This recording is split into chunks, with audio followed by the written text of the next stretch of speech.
नमस्कार. मागच्या जवळपास 2 महिन्यापासून आपण जे कन्सेप्ट डेल्टा या नावाखाली MST CETमध्ये जे काही काम करत आहोत, त्याच्यामध्ये आपण जे काही चॅप्टर वाईज टेस्ट सिरीज असतील किंवा मॉक टेस्ट असेल अशा पद्धतीचं व्हॉट्सअपवर देत होतो. त्याच्यामध्ये अनेक विद्यार्थ्यांचे एक अशा पद्धतीचे डाऊट होते की दादा आपण फिजिक्स केमिस्ट्री मॅथमध्ये कशा पद्धतीनं समोर गेलं पाहिजे. आमच्या बऱ्याच गोष्टी झालेल्या आहेत तरी पण आम्हाला तो कॉन्फिडन्स येत नाही आणि किती गोष्टी झाल्यात आणि किती गोष्टी आमच्या राहिल्यात तर ते तशा पद्धतीचं ॲनालिसिस होत नाही. आता आपल्यापैकी अनेकांना प्रश्न पडला असेल की यांना हा मध्येच कोणतरी नवीन दिसतोय. तर माझा परिचय सांगतो. मी ओम चव्हाण. 4 वर्षाचे मी सिव्हिल इंजिनिअरिंगचे COEP तंत्रज्ञान विद्यापीठामध्ये कंप्लीट केले आणि आता शेवटच्या वर्षामध्ये जवळपास आमचं कॉलेज संपलं. आता कॉलेज संपल्यानंतर काय केलं पाहिजे आणि हे त्याच्यानंतर कोचिंगचा एक स्वतःचा इनिशिएटिव्ह मी सुरू करण्याचा प्रयत्न करीत आहे. त्याचाच एक भाग म्हणून 2 महिन्यापासून जे काही सुरू होतं तर विद्यार्थ्यांच्या डाऊटमधला एक सर्वात मोठं की कॉन्फिडन्स बूस्ट शेवटच्या 15 दिवसामध्ये आपल्याला कशा पद्धतीनं करायचा आहे. तर तो कॉन्फिडन्स बूस्ट करण्यासाठी आता अनेकांनी पाहिलं असेल इथं मी लिहिलेलं आहे सेल्फ ॲनालिसिस. आता सेल्फ ॲनालिसिस नावाचा प्रकार काय आहे तर आपल्याला म्हणजे आता प्रामाणिक पद्धतीनं आपल्याला किती येतं आणि किती येत नाही हे जाणून घेण्याचं. म्हणजे असं नाही होणार की आपल्याला काहीच येत नाही. आपण प्रत्येकानं मागच्या 1.5-2 वर्षापासून किंवा 1 वर्षापासून CETसाठी बोर्डसाठी कशासाठी तरी प्रिपेअर केलेलं आहे. मग कुठल्या ना कुठल्या पद्धतीमध्ये तरी आपल्याला कुठल्या ना कुठल्या प्रमाणामध्ये तरी कुठला तरी टॉपिक येणारच आहे. एक तो आपल्यासाठी परफेक्ट असेल किंवा सेमी परफेक्ट असेल किंवा नॉट कम्प्लीट. म्हणजे त्याला असा टॉपिक ज्या की आपण टॉपिकला बोर्डसाठी पण कधी हात लावला नाही, CETसाठी पण प्रिपेअर केलं नाही आणि त्याच्या कसल्याही पद्धतीचे आपण लेक्चर केले नाही. तर आता मी हे जे काही तुम्हाला सांगतोय तर याच्यावर आपल्या 2 ते 3 महिन्यापासून काही विद्यार्थ्यांनी चांगल्या पद्धतीने यावर काम केलं आणि यामधून त्यांचे 30 ते 40 मार्क इम्प्रूव्ह झाले. जर काही जणांचे 60 ते 80 या रेंजमध्ये आहेत, 80 ते 100 आहेत आणि 100 ते 130 प्लस असे बरेच आपल्याकडे काही स्टुडंट आहेत. तर त्यांनी याच्यावर बऱ्याच जणांनी दादा हे आम्ही केल्यानंतर बरेच मार्क इम्प्रूव्ह झाले अशा पद्धतीचा रिव्ह्यू दिला. आणि ही गोष्ट कन्सेप्ट डेल्टा या आपल्या यूट्यूब चॅनलच्या नव्या सुरुवातीच्या माध्यमातून सर्वांपर्यंत पोहोचवण्यासाठी एक सांगत आहे. परफेक्ट आता हे जवळपास असे 3 तुम्ही काय करा की याच्यात सेल्फ ॲनालिसिसचा एक टेबल तयार किंवा चार्ट तयार करा. या चार्टमध्ये काय केलं पाहिजे तर याच्यात फिजिक्स घ्या. हे नो टाईमपास तर त्याचं मी तुम्हाला नंतर सांगेल. पण सुरुवातीला आता 3 कॉलम तयार करा. एक फिजिक्ससाठी, केमिस्ट्रीसाठी आणि मॅथ्ससाठी. आता हे कॉलम तयार केल्यानंतर आता तुम्ही म्हणता असाल दादा परफेक्ट ही काय भानगड आहे. तर परफेक्ट ही भानगड काही नाही. तर फिजिक्समधलं, केमिस्ट्रीमधलं आणि मॅथ्समधले जे टॉपिक परफेक्ट झाले ते टॉपिक्स आपल्याला काय करायचे आहेत तर सुरुवातीला फिजिक्सच्या कॉलममध्ये तुम्हाला फिजिक्समध्ये जे परफेक्ट झाले ते टॉपिक लिहायचे आहेत. केमिस्ट्रीमध्ये जे असतील ते केमिस्ट्रीच्या आणि मॅथ्समध्ये जे असतील ते मॅथ्समधल्या कॉलममध्ये लिहायचे आहेत. पण जेव्हा तुम्ही फिजिक्सच्या कॉलममध्ये लिहितात की दादा मग आता परफेक्ट झाला आपला टॉपिक, हे कसं ओळखायचं तर परफेक्ट झाला हे टॉपिक जर ओळखायचं असेल की तुम्ही मागच्या जवळपास 1.5 वर्षापासून 2 किंवा काही जण 1 वर्षापासून प्रिपेअर करत असाल. आता मी सगळ्या गोष्टी कशासाठी बोलतोय तर इम्प्रूव्हमेंटसाठी बोलतोय. मग ज्यांचा चांगल्या पद्धतीचा अभ्यास झाला आहे तर ती ही गोष्ट 11+12 दोन्ही विषयावर अप्लाय करू शकता. पण आता बऱ्यापैकी जवळपास आपल्या CETचा 80% सिलेबस कुठला असतो तर 12चा असतो. मग 12च्या सिलेबसमधलंच जर तुम्ही चांगली प्रिपरेशन असेल, 12वर तुमचं चांगलं फोकस असेल तर 12चे टॉपिक लिहा. तर परफेक्ट झाला म्हणजे तुम्ही त्याच्या नोट्स पाहिलेल्या असतील, तुम्हाला त्याच्यावर पूर्वी कधीतरी 100-150 त्या टॉपिक्सवर क्वेश्चन सॉल्व्ह केलेले असतील म्हणजे वर्षभरामध्ये. आणि तुम्हाला आता काय वाटतं की त्याचे जर आपल्याला फक्त फॉर्म्युलेज जरी माहीत झाली किंवा ते फॉर्म्युलेज ती थेअरी जरी आपण पाहिली तर ती थेअरी पाहिल्यानंतर पाहिली तरी पण आता त्यावरच्या क्वेश्चन्स आपल्याला कमीत कमी इझी तरी क्वेश्चन्स असतील ते तरी आम्हाला जमतील. म्हणजे फार अवघड क्वेश्चन्स जर आला तर जमणार नाही किंवा मग इझी ते मॉडरेट लेवलचा जर क्वेश्चन्स असेल तर तो जमून जाईल. तर तसे जे टॉपिक्स असतील जे तुम्हाला वाटतं की हां याच्यातलं आपल्याला येतं ते तुम्ही परफेक्ट्समध्ये लिहू शकता. मग फिजिक्ससाठी, केमिस्ट्रीसाठी आणि मॅथ्ससाठी. त्याच्यानंतर सेमी परफेक्ट नावाचा जो प्रकार काय आहे तर सेमी परफेक्ट म्हणजे जो टॉपिक तुम्ही केला आहे पण त्याचे लेक्चर केले, त्याचे लेक्चर नोट्स तयार केल्यात पण त्याच्यावर तुमची असं ॲप्लिकेशन म्हणजे की तुम्ही त्याच्यासाठी प्रॉब्लेम सॉल्व्ह केले नाहीत, क्वेश्चन सॉल्विंग केली नाही. त्याच्यामुळे तो कॉन्फिडन्स तुम्हाला बूस्ट म्हणजे तो टॉपिक असं वाटते की परफेक्ट झालाच नाही. मग त्याच्यासाठी ते जे टॉपिक्स आहेत फिजिक्समधले इथे लिहा, केमिस्ट्रीमधले इथे आणि मॅथ्समधले इथे. आणि आता जे टॉपिक्स असे पण बऱ्याच विद्यार्थ्यांचे टॉपिक्स असतील की दादा आपलं म्हणजे त्याच्यातले आम्ही कुठलेच टॉपिक लिहिले नाही म्हणजे केले नाहीत. फिजिक्समधले पण टॉपिक केले नाहीत, काही केमिस्ट्रीमधले आणि मॅथ्समधले पण केले नाहीत. तर ज्या टॉपिकला तुम्ही आतापर्यंत हातच लावणार नाही अशा टॉपिक म्हणजे बोर्डसाठी, CETच्या पहिल्या अटेम्प्टसाठी आणि आता दुसऱ्या अटेम्प्टसाठी आपण आहोत. तर त्या पहिल्या अटेम्प्टमध्ये आणि बोर्डसाठी कधीच प्रिपेअर केले नाही किंवा त्याचे लेक्चर नोट्स हे काही केलं नाही तयार तर ते टॉपिक्स तुमचं नॉट कम्प्लिटेडमध्ये लिहा. आता हे चार्ट तयार केल्यानंतर आता हा चार्ट कशा पद्धतीनं तयार करायचा तर माझं सांगणं असेल की हे तयार करताना स्वतःशी प्रामाणिक राहा. कारण कसं आहे की हे चार्ट तयार करायला काय आपल्याला आईवडिलांचं किंवा कोणतरी तुमचे टीचर असतील किंवा तो 2 वर्ष काय केलं का नाही केलं असं दटवणारं कोणी नसेल. तर त्याच्यामुळं तुम्ही स्वतः त्या विषयामध्ये लक्ष देऊन ही गोष्ट करा. आणि भलेही फिजिक्समध्ये तुमचे 2-3 टॉपिक्सच असतील, केमिस्ट्रीमध्ये 2-3 असतील, मॅथ्समध्ये 3-4 असतील, असं काहीही असेल, पण जर तुम्हाला आज कोणाला 60 मार्क असतील, कोणाला 70 असतील, तर त्यातून इम्प्रूव्ह व्हायचं असेल, त्या 100पर्यंत जायचं असेल, उद्याचे 25 ते 30 मार्क कशा तरी आपल्याला इम्प्रूव्ह करायचे असतील, काही जण 100चे असतील ते 130, 140, म्हणजे 15 दिवसामध्ये ज्या गोष्टी पॉसिबल आहेत त्याच गोष्टी मी सांगण्याचा यामध्ये प्रयत्न करीन. आणि याच्यात आता करायचं काय, तर परफेक्ट याच्यामध्ये तुम्हाला काय करायचं आहे की जे परफेक्ट टॉपिक झालेत, आता परफेक्ट झाले तर त्याला आपल्याला असं तर जमणार नाही की ते सोडून दिले, तर त्याला आपल्याला डे बाय डे त्याचं रिव्हिजन करावं लागेल.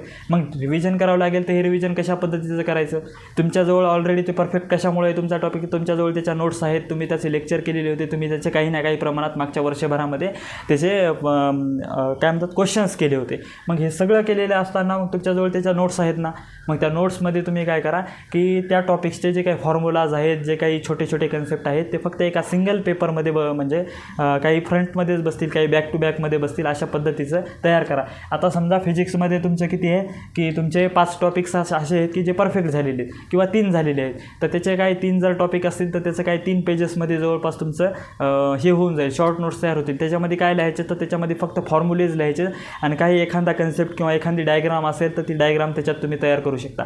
जर नसेल तर लवकरात लवकर त्या गोष्टी तयार करा. तुम्हाला वाटत असेल त्याच्यामध्ये वेळ जातो आहे, तर तुम्ही जी गोष्ट ज्या नोट्स पूर्वी तयार केलेल्या असतील त्याच्यामध्येच त्या गोष्टी हायलाईट करा आणि त्यालाच रिवाईज करण्याचा प्रयत्न करा. फक्त सेपरेट पेजेसवर घेतलं तर एक आपली मेंटॅलिटी तयार होती की अरे या 3-4 पानं म्हणजे काय आपण 15 ते 20 मिनिटात असं वाचून टाकतो. मग त्याच्यामध्ये काय करायचं, परफेक्टमध्ये जे काही तुमचे फिजिक्समध्ये 3-4 असतील, मॅथ्समध्ये 3-4 असतील. आता दादा तुम्ही म्हणसाल की हे 3-4 टॉपिकच सांगायला, तर एका याला जवळपास 12 ते 16 टॉपिक्स आहेत एका सब्जेक्टला, म्हणजे फक्त 12thला म्हणतो मी, तर 12 ते 16 आहेत. तर तुम्ही फक्त याच्यामध्ये 3-4 हे माझं सांगणं जे आहे ते जवळपास 60, 70, 80 इथपर्यंतचे मार्क पडणाऱ्या विद्यार्थ्यांसाठी सुद्धा कन्सिडर करून मी ह्या सगळ्या गोष्टी सांगतो आहे, जेणेकरून सगळ्यांची इम्प्रूव्हमेंट झाली पाहिजे. आणि हे जवळपास तुमचे किती जास्त मार्क असले तरी स्वतःला किती झाले आणि किती नाही यावर तुम्ही ॲनालिसिस करू शकता. तर आता परफेक्टमध्ये तुमची याची संख्या किती असेल की समजा फिजिक्समधले 5 टॉपिक तुमचे परफेक्ट झाले, तर त्याचं तुम्ही काय केलं, जे शॉर्ट नोट्स आहेत त्याच्यामधून काही तयार केलं, तर ते एका पेजेसवर घेतलं. ते पेजवर घेतल्यानंतर आपल्याला दिवसातला एक टाईम ठरवायचा सकाळचा, की त्या टाईममध्ये आपल्याला परफेक्टमधलं काय करायचं आहे, तर परफेक्टमधले आपल्याला फक्त फॉर्म्युला रिव्हिजन करायचं आहे. आता हे फॉर्म्युला रिव्हिजन म्हणजे फॉर्म्युला शीट तयार झाली, त्याचं रिव्हिजन म्हणजे काय आहे, तर फक्त त्यावर एकदा तुम्ही नजर फिरवायची म्हणजे जवळपास हे आपल्याला आता किती 14 ते 15 दिवस आपल्यासाठी एक्झामसाठी आहेत. जर तुम्ही या 14 ते 15 दिवसामध्ये फक्त जर त्या फॉर्म्युल्याजवर, कारण ते परफेक्ट आहे, तुम्ही त्याचा ऑलरेडी क्वेश्चन सॉल्व्ह केलेले, ऑलरेडी त्याचं तुम्ही लेक्चर केलेले, तर काही ना काही प्रमाणात ते क्वेश्चन्स, ते फॉर्म्युलाज असतील, ते कन्सेप्ट असतील, ते तुमच्या माइंडमध्ये असतील. पण 14-15 दिवस त्याला जर सातत्यानं नुसतं तुम्ही 15 ते 20 मिनिटामध्ये प्रत्येक विषयाला जर लक्ष देऊन परफेक्ट टॉपिकचे जर पुन्हा जर फॉर्म्युला रिव्हिजन केलं, नुसतं हाताखालून घाला, पुन्हा त्याच्यावर अडकून राहायचा प्रयत्न करू नका. 1 ते 1.5 तासामध्ये फिजिक्स, केमिस्ट्री आणि मॅथ्सचे फक्त फॉर्म्युलेज आपल्या हाताखालून घालण्याचे, डोळ्याखालून घालण्याचं तेवढं काम करा. मग आता नुसते फॉर्म्युले करून होणार का, नाही. तर काही जणांचं काय असेल फिजिक्समध्ये की दादा फिजिक्समध्ये आमचे किती 5 टॉपिक झालेले आहेत, काही जणांचे फिजिक्समध्ये 5 टॉपिक झालेले आहेत. तर आता 5 टॉपिक झालेले आहेत, तर त्याचे तुम्ही काय करणार, त्याचे जे इथं तुम्ही परफेक्टमध्ये जे 5 टॉपिक लिहिलेले, तर त्या 5 टॉपिकमध्ये तुम्ही 5 जे टॉपिक लिहिलेत त्या 5 टॉपिकमध्ये तुम्हाला 5मध्ये पण काहीतरी असेल की हा आणखीन इझी वाटतो परफेक्टमधला 5 पैकी, तर मग त्याच्यासाठी तुम्ही एक नंबर ऑफ क्वेश्चन असाइन करा. म्हणजे की दादा याचे म्हणजे पण सर्व क्वेश्चन्स करायचे आपल्याला, प्रत्येक टॉपिकला हात लावायचा की एकदा फॉर्म्युला रिव्हिजन झालं परफेक्टमध्ये असलेल्या, मग त्याच्यानंतर काय करायचं, क्वेश्चन्स करायचे. तर कसे करायचे, तर ते क्वेश्चन्स प्रत्येक याचं ठरवा की समजा रोटेशनल डायनामिक्स आहे फिजिक्समधला, तर रोटेशनल डायनामिक्सचे काही जणांना रोटेशनल डायनामिक्स ऐकवला जातो, काही जणांना करंट इलेक्ट्रिसिटी सोपा जातो. समजा असे 2 टॉपिक, करंट इलेक्ट्रिसिटी आहे आणि रोटेशनल डायनामिक्स आहे. करंट इलेक्ट्रिसिटी इझी जातो, तर करंट इलेक्ट्रिसिटीसाठी कमी क्वेश्चन सॉल्व करा, म्हणजे 3 करा, 4 करा किंवा 5 करा, की म्हणजे 3, 4, 5 करा. पण जो अवघड टॉपिक जातो त्याला रिलेटिव्हली बाकीच्या याच्या कंपॅरिझनमध्ये त्याचे क्वेश्चन्स जास्त करा. म्हणजे जर रोटेशनल डायनामिक्सचे 5 करत असतं तर करंट इलेक्ट्रिसिटीचे 3 करा. पण मी जे हे सांगतोय, आता तुम्ही म्हणसाल दादा हे काय विषय, रोज 5 आणि 3 क्वेश्चन सॉल्व केल्यानं कुठे एक्झाम क्रॅक होईल का, तर माझं याच्या मागचं लॉजिक स्पष्ट आहे की जर तुमचा टॉपिक ऑलरेडी परफेक्ट आहे तर ऑलरेडी तुम्ही त्याचे फॉर्म्युलाज बी रीड व्हायले, तर रोज तुमचं त्याचं काय म्हणतात पूर्वी बी काही ना काही सॉल्विंग केलेले. आणि जर परफेक्टमधल्या प्रत्येक याचे जर तुम्ही 5-5 क्वेश्चन केले, समजा फिजिक्समध्ये आणखी असे किती टॉपिक्स आहेत, 7 किंवा 8 टॉपिक्स असतील काही जणांचे परफेक्टमध्ये. तर प्रत्येक याचे जर तुम्ही 5 क्वेश्चन केलेत, 8 टॉपिकचे किती होतात, 8×5 = 40. म्हणजे तुम्हाला फक्त परफेक्टमध्ये जेवढे 8 टॉपिक आहेत फिजिक्सचे तर त्याच्यासाठी किती करायचे तर 40 क्वेश्चन करायचे. मग आता हीच जर गोष्ट तुम्ही केमिस्ट्रीमध्ये जे परफेक्ट आहेत त्याच्यामध्ये, आता याच्यामध्ये क्वेश्चन सॉल्विंग कुठे करावं लागते तुम्हाला, तर क्वेश्चन सॉल्विंग फक्त फिजिकल केमिस्ट्रीमध्ये करावं लागते. आय थिंक 5 का काय 6 टॉपिक तुमचे फिजिकल केमिस्ट्रीचे आहेत, तर फिजिकल केमिस्ट्रीमध्ये करावं लागते. बाकीचे इनऑर्गॅनिकचं आणि ऑर्गॅनिकसाठी तुम्हाला काय करावं लागतं, ते बोर्डच्या बुकमधून किंवा तुम्ही कुठल्या नोट्स असतील तिथून रट्टा मारावं लागतं त्याला, आणि ते कसं मारायचं तर ते मी सांगेल. तर मॅथ्समध्ये जे असतील तर तिथले काही टॉपिक्स असतील, तर आता इथं जवळपास 8 टॉपिक असतील तर 5-5 सोडवले म्हणजे मिनिमम 5 धरा. काही याला तुम्हाला इझी वाटले तिथं 3 करा, काहीच्या जागी 7 करा. अवघड टॉपिकची संख्या वाढवा, पण काही ना काही रोज सॉल्व करा. प्रत्येक टॉपिकला हात लागला पाहिजे अशा पद्धतीचा तुमची मेंटॅलिटी ठेवा. एकाच टॉपिकवर अडकून बसलात तर मग थोडी अडचण होऊ शकते, कारण असं नाही की त्या टॉपिकवरचे क्वेश्चन पेपरमध्ये इझीच येतील. यदा कदाचित ज्या टॉपिक तुमचं सगळ्या टॉपिकला जर आपण इक्वल वेटेज दिले तर पूर्ण टॉपिक सर्व टॉपिक्समधलं आपल्याला इझी क्वेश्चन्स जरी आपण सॉल्व करू शकलो, अवघड क्वेश्चन्स जरी आपल्याच्यानं चुकले किंवा राहून गेले तरीही आपण, मला वाटतं की 60, 70, 80, 100 मार्क घेणारे विद्यार्थी जे आहेत ते चांगल्या पद्धतीची इम्प्रूव्हमेंट 30 ते 40 मार्काची या माध्यमातून करू शकतात. आता याच्यामध्ये परफेक्ट झालं, सेमी परफेक्ट. आता सेमी परफेक्ट म्हणजे तुम्ही हा टॉपिक आता दिवसातला काही वेळ आपल्याला परफेक्ट टॉपिक्सवर द्यायचा आहे, आणि परफेक्टमध्ये जे मी सांगितलं की क्वेश्चन कुठले तरी सॉल्व करायचे जे फिजिक्ससाठी, केमिस्ट्रीसाठी, मॅथ्ससाठी, तर तिन्हीसाठी हा एकच पॅटर्न वापरायचा आहे जो मी आता फिजिक्सला रोटेशनल डायनॅमिक्स आणि करंट इलेक्ट्रिसिटी हे उदाहरण देऊन सांगितलं.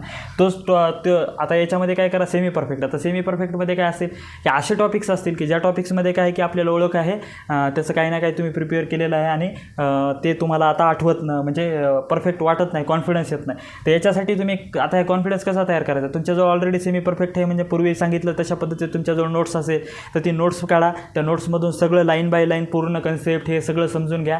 क्वेश्चन ते फॉर्म्युलेज असतील ते फॉर्म्युलेज रटून घ्या. पूर्ण फॉर्म्युलेज रटून झाल्यानंतर कमीत कमी मला वाटतं की त्या याच्यामध्ये सेमी परफेक्टमधलं तुम्ही काय केलं पाहिजे, तुमच्या कॅपॅसिटीनुसार 30, 40, 50 असे काहीतरी क्वेश्चन सॉल्व केले पाहिजे. पण आता काय होतं की आपल्याला व्हरायटी ऑफ क्वेश्चन्स हाताखालून गेले तर मग ते टॉपिकमधल्या जे काही फॉर्म्युलेज असतील त्याचं ॲप्लिकेशन झाल्यासारखं होईल. तर मग तुम्ही काही टार्गेट यूज करीत असाल, कोणी मार्वल यूज करीत असाल किंवा कोणी PYQ यूज करीत असाल, तर त्याच्यामध्ये तुम्ही काय केलं पाहिजे की त्याच्यात जर समजा 101 क्वेश्चन्स असतील तर ऑड इव्हनचा कन्सेप्ट वापरायचा. ऑड इव्हनचा कन्सेप्ट म्हणजे काय की जर तुम्ही पहिल्या नंबरचा क्वेश्चन सॉल्व केला तर दुसरा स्किप करा, तिसरा सॉल्व करा, 5वा करा. आता हे दादा हे काय नवीन लावलं की 1, 5, 1, 3, 5 हे अशा पद्धतीचं सॉल्व करा. तर 100 क्वेश्चन असतील तर 100 सोडवायच्या नादामध्ये किंवा 50 सोडवायला जर तुम्ही गेलात तर पहिले 50 जर सोडवले तर व्हरायटी ऑफ क्वेश्चन सगळे हाताखालून जाणार नाहीत. आणि जर तुम्हाला असं प्रत्येक पाहत गेले की नाही हा वेगळा दिसायला हा वेगळा दिसायला तर ते ॲज अ स्टुडंट तुम्हाला त्या गोष्टी शक्य नाहीत की कुठली गोष्ट कुठल्या टॉपिकमधली आहे किंवा कुठल्या कन्सेप्टवर आधारित आहे. तर सगळ्या गोष्टी हाताखालून जाऊ द्यायच्या असतील तर असं पद्धतीचं वापरा. वरी फक्त तुम्ही ते टॉपिक चे क्वेश्चन्स करताना वरी लिहून ठेवा की आपण या टॉपिक्समधले ऑड नंबरचे क्वेश्चन्स हे केले, प्रॅक्टिस केलेत.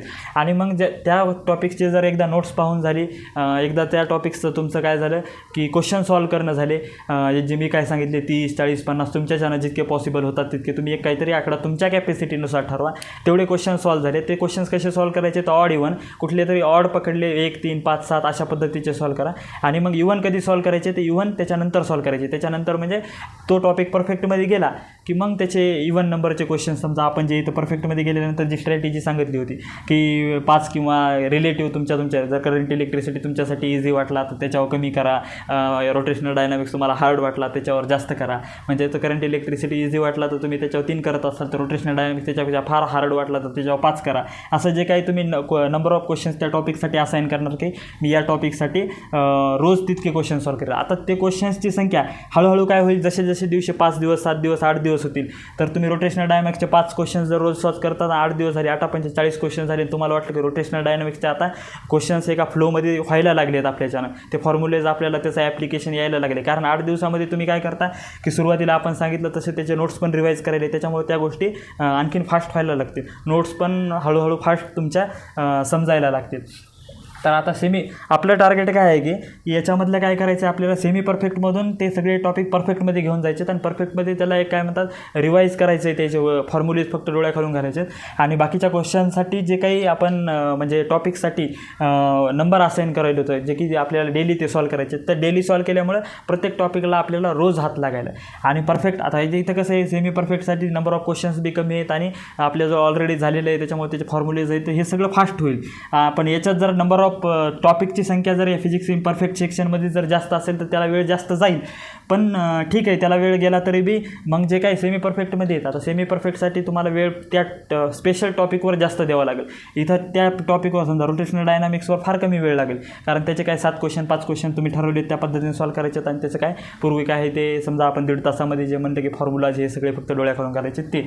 पण तेच जर समजा सेमी परफेक्टमध्ये एखादा टॉपिक आहे तर करंट इलेक्ट्रिसिटी समजा तुमचा जे परफेक्ट नाहीच समजा, तसा टॉपिक जर इथं घेतला सेमी परफेक्टमध्ये तर मग त्याचं कसं करायचं, त्याचं तुमचे जे नोट्स असेल त्यामधून ते पाहायचं, ते हे करायचं आपलं काय म्हणतात रट्टा मारायचं जे काय आतापर्यंत सांगितलं, आणि त्याचे 30-40 क्वेश्चन ऑड इव्हन प्रमाणे ते केलं की मग तुमचा सेमी परफेक्टमधून टॉपिक कुठं जाणार, परफेक्टमध्ये जाणार. म्हणजे आपल्याला काय करायचं आहे, खालचे एक टॉपिक सेमी परफेक्टमधून परफेक्टमध्ये घेऊन जायचं आहे. आता जशी संख्या सेमी परफेक्टमधून परफेक्टमध्ये जाईल तसं परफेक्टचा लोड वाढेल, आणि सगळ्या टॉपिक्सची अशा पद्धतीनं आपली काही ना काही प्रमाणामध्ये बेसिक लेवलवर प्रिपरेशन होईल, जेणेकरून पेपरमध्ये जर इझी क्वेश्चन आला तो इझी क्वेश्चन्स तर आपल्याला 100% म्हणजे जमूनच जाईल. अवघड क्वेश्चन आला तर तो नाही जमला तरी काही हरकत नाही, कारण आपल्याला 15 दिवसामध्ये त्याच गोष्टी करायच्या ज्या गोष्टी आपल्या इम्प्रूव्ह झाल्या पाहिजेत.